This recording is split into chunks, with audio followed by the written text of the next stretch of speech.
Frères et sœurs, vous qui cherchez à comprendre le temps dans lequel nous vivons, que la sagesse de Dieu, qui a fixé les temps et les saisons, illumine votre intelligence. Aujourd'hui, nous n'allons pas regarder les journaux télévisés ou les analyses politiques pour comprendre le monde. Nous allons regarder une horloge divine, mise en place par Dieu lui-même pour que son peuple sache quelle heure il est sur le calendrier de l'éternité. Cette horloge, c'est la nation d'Israël. Thème du jour, l'horloge prophétique de Dieu, pourquoi tous les regards sont tournés vers Israël. Lisons. Instruisez-vous par une comparaison tirée du figuier. Dès que ses branches deviennent tendres et que les feuilles poussent, vous connaissez que l'été est proche. De même, quand vous verrez toutes ces choses, sachez que le Fils de l'homme est proche, à la porte. Matthieu 24, 32-33. Shalom, mes bien-aimés. Jésus, dans son plus grand discours prophétique, nous donne une clé de lecture, le figuier. Dans toute la Bible, le figuier est l'un des symboles les plus constants d'Israël. Jésus nous dit, quand vous verrez le figuier refleurir, sachez que la fin est proche. Pour comprendre l'heure qu'il est, nous devons regarder l'histoire de ce figuier.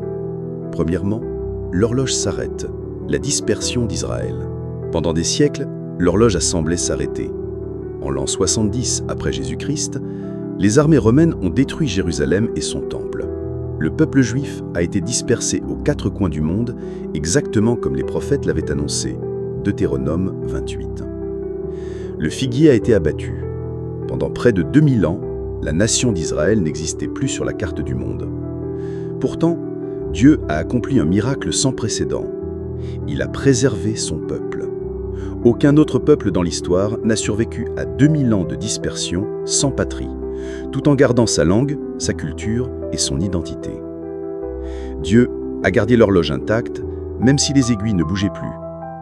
Deuxièmement, l'horloge redémarre, la renaissance de la nation.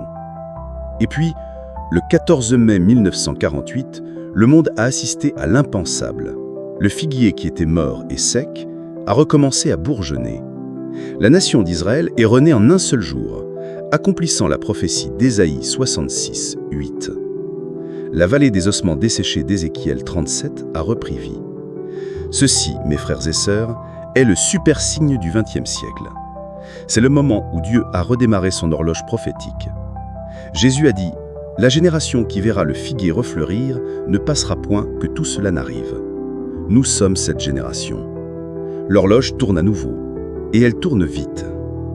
Troisièmement, les aiguilles accélèrent, Jérusalem l'épicentre. Depuis 1948, les aiguilles n'ont cessé d'accélérer. En 1967, lors de la guerre des 6 jours, l'armée israélienne a repris le contrôle de la vieille ville de Jérusalem. Pour la première fois en 2000 ans, Jérusalem était de nouveau sous souveraineté juive. C'est un accomplissement direct de la prophétie de Jésus en Luc 21, 24. Et Jérusalem sera foulée aux pieds par les nations jusqu'à ce que les temps des nations soient accomplis. Regardez l'actualité. Pourquoi cette petite ville est-elle le centre de l'attention mondiale? Pourquoi chaque décision la concernant provoque des remous dans toutes les capitales du monde? Parce que Jérusalem est la ville du grand roi. C'est le point de friction final. C'est le cadran sur lequel les aiguilles des minutes et des secondes de la prophétie avancent maintenant à une vitesse vertigineuse. Un appel à la vigilance, pas à la spéculation. Alors, que faire de cette connaissance? Le but n'est pas de fixer des dates, mais de comprendre la saison. Dieu ne nous a pas donné cette horloge pour satisfaire notre curiosité, mais pour réveiller notre consécration. Quand vous voyez les conflits au Moyen-Orient, quand vous entendez les nations se liguer contre Israël, ne soyez pas troublés, levez la tête, car votre rédemption approche.